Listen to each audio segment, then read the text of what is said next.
Olá, amigo citricultor e profissional do setor. Este é o nosso Fundecitrus Podcast, o podcast da citricultura brasileira. É muito bom ter você aqui conosco. Seja muito bem-vindo, muito bem-vinda. É hora de a gente ampliar o conhecimento sobre a nossa citricultura. A gente sabe que os desafios para se ter uma boa produção de laranja são grandes. Além das doenças, a mais desafiadora é o greening, fatores climáticos também devem ser levados em conta por impactarem seriamente a produção. Hoje, no nosso programa, a gente fala sobre estudos que vêm sendo realizados por meio de parceria entre Fundecitrus, Embrapa, Mandioca e Fruticultura, Fundação Copercitrus, Credcitrus e Instituto Agronômico para o desenvolvimento de variedades de porta-enxertos resistentes aos períodos de seca que vêm se tornando mais frequentes ano a ano. E para essa nossa prosa, temos o prazer de receber no nosso estúdio o pesquisador da Embrapa, Eduardo Girardi, que coordena esses estudos, e o engenheiro agrônomo do Fundecitrus, Olavo Bianchi, mais uma vez com a gente. Ô Girardi, obrigado pela presença. Obrigado eu, Brandão, mais uma vez poder contribuir aqui no podcast. Você também, mais uma vez aqui, né, Olavo? Obrigado. Obrigado, Brandão. Queria dizer que é uma honra estar do lado do professor Girardi, podendo falar de um assunto tão importante que é a citricultura. Então vamos começar com ele. Ô Girardi, vamos contextualizar, tá? Vamos falar um pouco, então, em que contexto que está esse trabalho de porta-enxertos, se a gente considerar que a gente teve, e a gente até conversava antes de começar a gravação, de uma seca severa, acho que talvez a mais grave, desde que se tem medição. Nós temos um cinturão em expansão, temos avanços em biotecnologia. Que contexto é esse? Muito bem, Brandão. Então, o problema da seca para a citricultura ele é histórico, né? Sempre houve eventos de seca importantes, desde que a citricultura é comercial no Brasil. A citricultura até hoje no Brasil ela é mais de sequeiro, ou seja, a área plantada sem irrigação é maior do que a irrigada, cerca de 60% pelo menos de sequeiro. Então, sempre foi um problema importante e os produtores sempre buscaram práticas, entre elas o uso de porta-enxertos mais tolerantes à seca. Tanto é que o limão-cravo, historicamente, era muito plantado. O que ocorre é que agora há essa questão das mudanças climáticas que intensificam a severidade e a frequência desses fenômenos de seca. Se a gente observar os últimos 10 anos, as safras comprometidas por problemas climáticos foram pelo menos aí 4 ou 5, se não me falha a memória. Metade. E outra coisa é que hoje há também muitos plantios novos em regiões de clima mais seco, né? Clima mais tropical seco, tipo savana, regiões do cerrado, que está expandindo a citricultura e que naturalmente a seca é mais severa. Então, o contexto é esse, a intensificação das mudanças climáticas, plantios em regiões mais sujeitas à seca e, por isso, a busca de práticas e variedades que tolerem melhor. Bem, os porta-enxertos, eles são hoje uma realidade da citricultura, não dá para a gente pensar em produtividade sem falar desses cruzamentos aí, né, dessas combinações. Então, eu queria que você fizesse aí uma fotografia. Qual que é a fotografia do nosso cinturão no que diz respeito à distribuição das variedades? Se a gente considerar dados da Coordenadoria de Defesa Agropecuária aqui do estado de São Paulo, que controla, né, a produção de mudas, nos viveiros de São Paulo do ano passado, que produz a maior parte das mudas plantadas no cinturão, cerca aí de 55%, 56% das mudas de laranja estavam enxertadas no Citrumelo Swingle. Então, o Citrumelo Swingle se tornou a variedade porta-enxerto mais usada no cinturão. Em segundo lugar, ainda vem o limoeiro cravo, em torno aí de 20%, um pouco menos. E depois desses dois, que são os mais plantados, vem uma grande quantidade de variedades, né? Novas variedades. E aí, pela ordem, a gente cita o Citrandarim IAC 1710, cerca aí de 10%, o Citrandarim índio, cerca de 6%, e depois vem as tangerinas do grupo da Sunk, seja a Sunk comum ou a Sunk tropical, também juntas aí em torno de 7%. Outros porta-enxertos são plantios bem menores, por enquanto. Muito bem. Olavo, explica para a gente quais são as características dos porta-enxertos mais usados no cinturão. Muito bem, Rodrigo. Então, como muito bem já foi explanado pelo Girardi, hoje nós temos um uso diverso, principalmente aí do Stromelo Swingo, do cravo, né, e do Citrandarim AC1710. Quais são as principais características, né? O Citromelo Swingo, ele é um pouco mais sensível à seca, né? Então, hoje tem pomares irrigados formados pelo Citrandarim. E ele também tem a questão da incompatibilidade de copa com a variedade Pira, uma das mais utilizadas hoje aí dentro também do cinturão citrícola dentro da produção. Em termos de qualidade de fruto para suco, possui uma boa qualidade de fruto para suco. Quando a gente compara, por exemplo, com o porta-enxerto cravo, né, os frutos são mais preferíveis para mercado. Né, a qualidade do suco oriundos de porta-enxertos, né, de combinações com o porta-enxerto do cravo, um suco de baixa média qualidade. Quando a gente compara em termos de vigor de copa, são 3 porta-enxertos vigorosos. Né, então isso também tem que ser levado em consideração quando você pensa numa implementação do seu pomar, questão de manejo, tratos culturais, que nós vamos inclusive discutir mais à frente. E o próprio Citrandarim AC1710, ele tem também essa resistência à seca junto com o cravo. Um fator importante, o Citromelo Swingo, ele apresenta, né, melhor dizendo, alta resistência à agomose, junto com o Citrandarim 1710, diferentemente do cravo, que já é mais suscetível à agomose e também à morte súbita, né, que foi um dos principais fatores-chave para essa implementação, Mudança, essa adoção para outros porta-enxertos dentro do cinturão. O cravo era muito usado, era bem tolerante à seca, mas daí era suscetível a doenças. Perfeito. Né? E aí houve essa mudança, o Girardi pode até explanar com mais profundidade, mas teve essa alteração em todo o cinturão, por conta dessa demanda, dessa migração para novas áreas e também desses novos desafios, tanto com a seca quanto fitossanitário e com as doenças. Aí você consegue um porta-enxerto que é resistente a doenças, mas aí é mais suscetível a seca. Aí não acaba, né? Os desafios da citricultura não acabam, né? Nunca acabarão, né? É importante o produtor sempre lembrar que não existe a variedade perfeita. Ela sempre tem prós e contras. Girardi, nós temos esses estudos avançando para o desenvolvimento de porta-enxertos mais resistentes à falta de água, às estiagens. Esses estudos começaram em 2022. Então eu queria que você falasse sobre o andamento desse trabalho lá em Bebedouro. Eu estou lembrando aqui, você vai falar desses estudos aí, mas eu estou lembrando em 2012, 2013, eu fui lá para a Colômbia, um estudo que você estava desenvolvendo, um calor, fazer uma matéria lá, bem legal. Um tem relação com o outro, fala desse de 2022 e... Na verdade, 2022 foi um experimento instalado lá na Fundação Copercitos Cardicitos em Bebedouro, parceria das instituições, para validar com a laranja-pera uma série de porta-enxertos novos, né, principalmente híbridos, tolerantes à seca. Esse trabalho remonta a mais tempo. A Embrapa começou a fazer cruzamentos para obter híbridos no final dos anos 80 e o EAC no começo dos anos 90. E desses 2 programas de melhoramento no Brasil, surgiram diversos novos híbridos, principalmente do tipo Citrandarim, que é um cruzamento entre uma tangerina e um trifoliata, e alguns desses híbridos mostraram uma tolerância à seca realmente marcante, comparável à do limão-cravo, para se ter uma ideia, mas com as vantagens que o Olavo comentou, por exemplo, muito melhor resistência à agomose Phytophthora, e até então também nenhum deles mostrando morte súbita, por exemplo.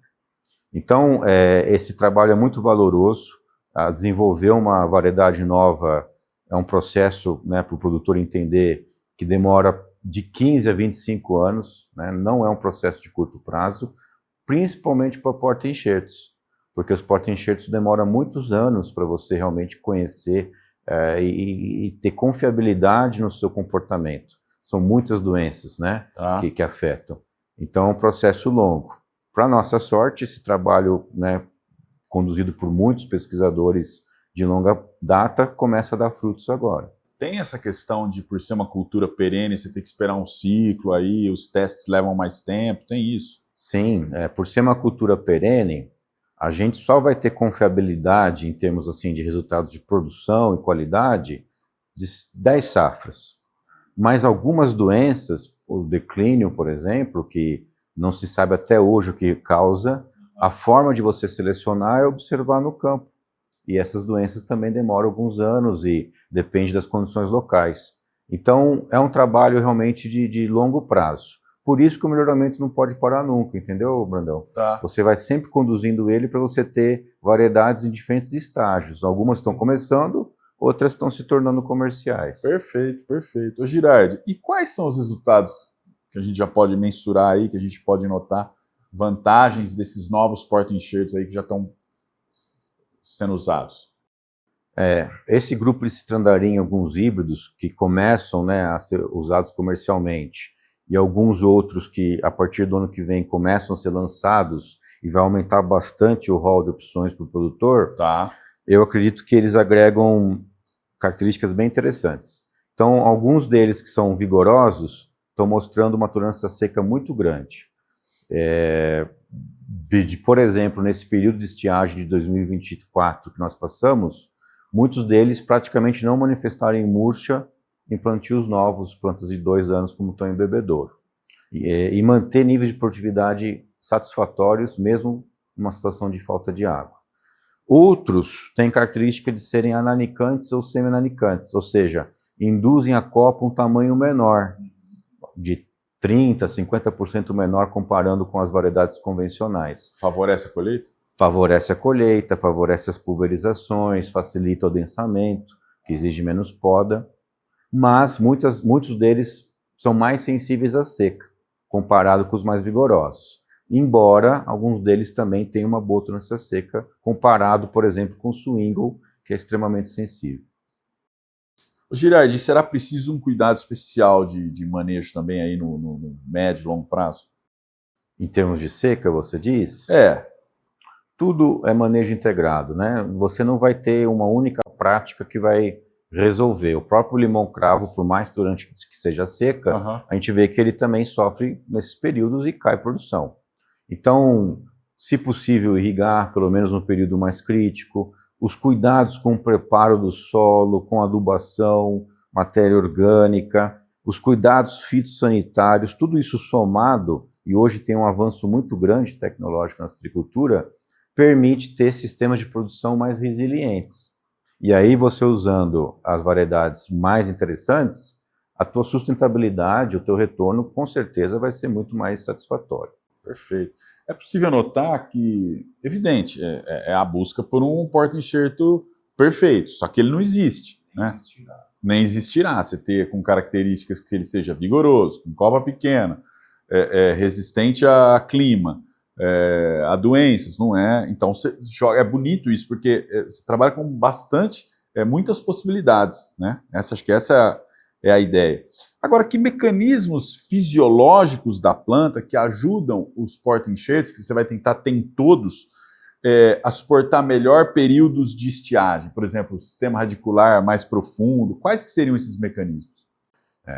Isso é muito importante que você comentou, né? A diversidade genética ela é importante. Às vezes o produtor imagina que se ele usar um único porta-enxerto que fosse o ideal, tá tranquilo para o resto da vida. Não é verdade.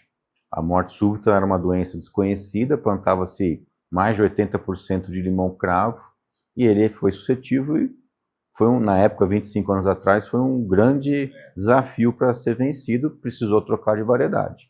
Então, ter variedades diferentes somadas torna o seu sistema, na verdade, mais seguro. E em termos dos mecanismos específicos para seca, estão muito relacionados às características do sistema radicular, né?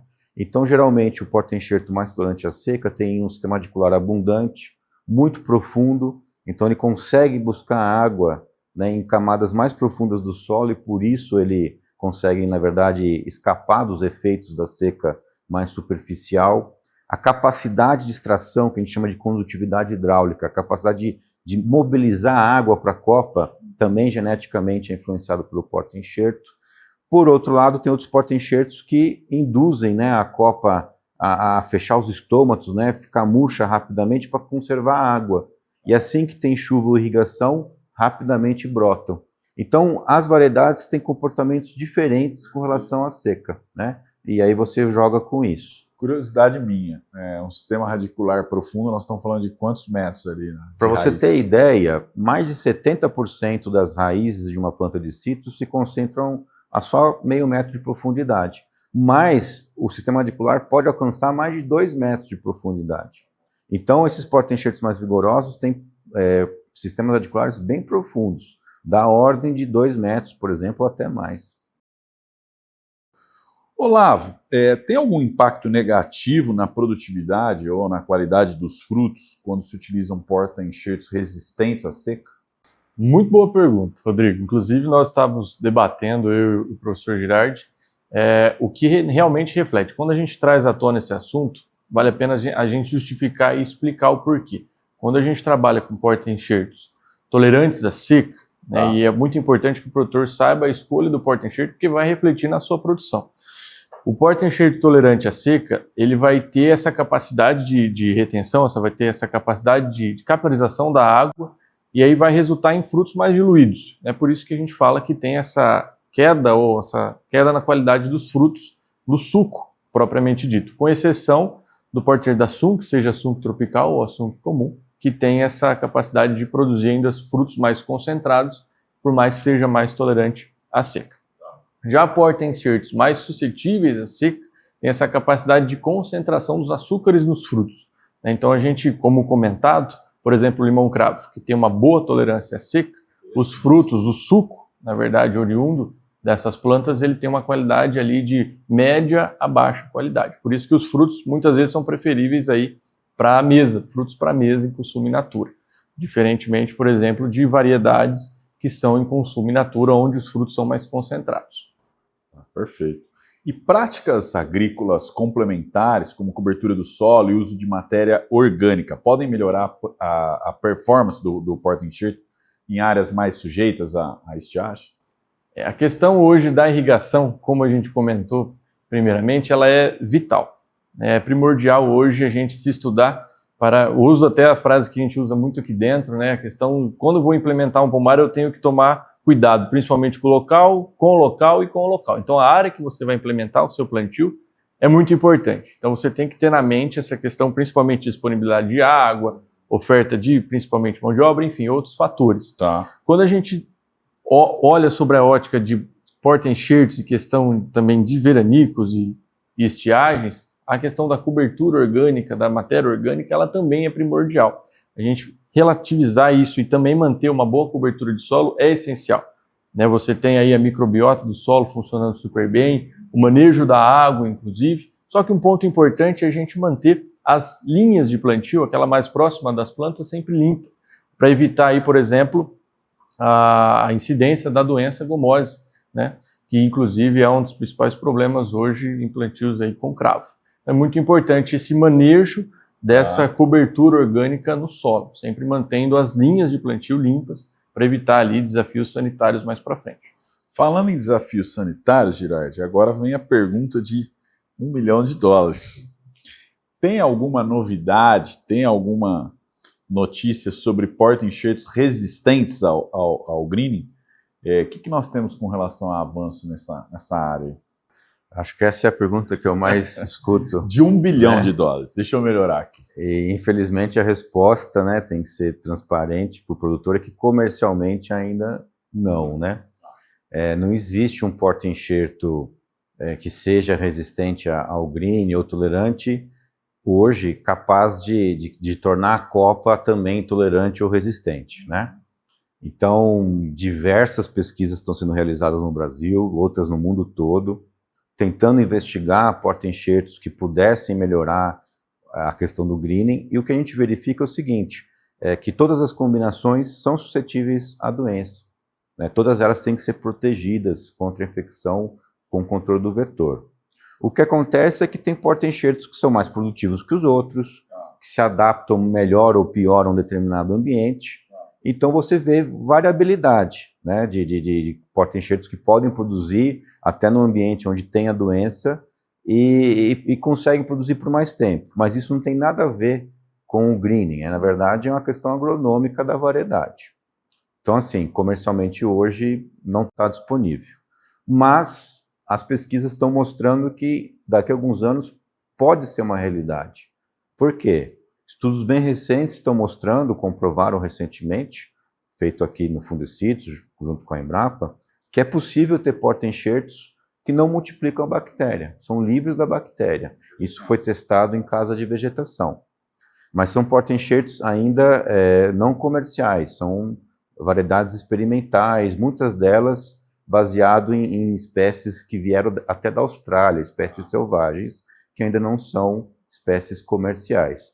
Mas isso é importante porque mostra que esse caminho é viável. É possível obter porta-enxertos resistentes à doença, mas isso ainda vai ser algo para um futuro de médio prazo. Outras pesquisas, por outro lado, mais curto prazo, indicam que, do ponto de vista de manejo, pode ter vantagens em algum porta-enxertos. Então, nós sabemos que o porta-enxerto ele influencia a brotação da copa. E onde é que o psilídeo se alimenta e reproduz? No broto. Então, se você influencia o broto, com mais brotação, brotação mais intensa, ou menos brotação, brotação menos intensa, indiretamente você influencia no manejo do greening. Então, nesse sentido, vários estudos estão mostrando que variedades de porta-enxerto ananicantes, que reduzem o vigor da copa, facilitam o manejo da doença, porque justamente induzem menos brotação, essa brotação expõe menos ao vetor, é mais fácil de ser pulverizada, é mais fácil de ser protegida, e aí você consegue, então, reduzir, né, a velocidade da disseminação. Isso é muito importante. Você também diminui o tamanho das plantas e gera economias com produtos, caulin, inseticidas, porque você tem um volume menor. Então isso tudo é muito importante e muitos produtores vêm plantando áreas maiores para justamente validar esse resultado. 2 pontos aí. Da mesma maneira que essa grande quantidade, essa diversidade, né, nas variedades genéticas aí para você ter uma citricultura mais segura, no greening também eu percebo que vão sendo feitos estudos em várias frentes, né? E porta-enxerto mais uma, então assim, é algo que está no radar, né? Com certeza, porque além de ter uma variedade de copa resistente, né, ao greening, é importante você ter também um porta-enxerto resistente. Por quê? Porque as variedades de hoje todas são suscetíveis. Então, se algum dia essa bactéria migrar para o sistema radicular, vai prejudicá-lo. Portanto, porta-enxertos resistentes também vão ser importantes. E o segundo ponto é que a gente tem falado bastante no pomar do futuro e não tem, que em boa parte já está no presente e não tem jeito, ele passa por porta-enxerto. Porque você pode ter uma copa mais vigorosa, com mais brotação proposital, lá na borda, onde você vai concentrar o inseto ali, né, e agir de maneira mais eficaz, sustentável, inclusive. Na borda, a ideia é atrair o inseto para você direcionar o manejo mais intensivo ali, e a parte interna da propriedade ser menos atraente e mais fácil de manejar a doença. Perfeito, perfeito. Tudo muita inteligência interligada. Olavo, o que o produtor... Tá bom, tem essa quantidade aí de porta-enxertos, agora ele está numa região X, ele produz com qual objetivo, né? Então o que ele tem que considerar na hora de decidir o porta-enxerto? Relação custo-benefício, direcionamento estratégico da gestão, o que ele considera? O que a gente pode falar disso? Rodrigo, essa pergunta ela não tem uma resposta só, tá bom. É uma pergunta muito ampla, né? Então vai depender muito da diversidade. Hoje a gente lida com uma citricultura diversa. Tanto é que hoje nós estamos em diversas regiões, né? Por exemplo, a região que eu atuo, que é a região mais ao norte, Bebedouro, Barretos, região de Colômbia, é uma região mais quente, né? Inclusive, por mais que seja aí próximo de rios que podem ser feita a adoção da irrigação, existem ainda muitos pomares adotando o sequeiro, onde você não faz a irrigação. Hoje, diferentemente do passado, dificilmente você entra em uma propriedade e o produtor está usando um único porta-enxerto.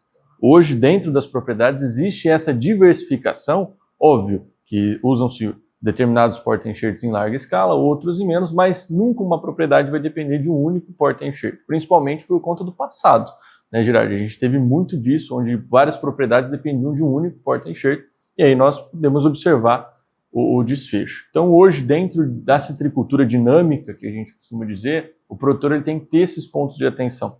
Quando você for implementar um pomar, eu estou buscando um pomar mais vigoroso, uma planta ananicante, semi-ananicante, como é que é a questão da minha oferta de água, de mão de obra principalmente, fala-se muito a questão da otimização da pulverização, mas nós temos que ter também levar em conta a questão da colheita, otimizar a colheita, deixar mais prático, inclusive, Perfeito. e otimizar o serviço. Hoje nós sabemos que é uma cultura de colheita 100% manual. Então, todo plantio, eu costumo brincar com o produtor que quando ele vai implementar uma lavoura de laranja, ele tem que pensar lá na ponta, na caixa que está saindo da fazenda. Às vezes é difícil você vislumbrar isso.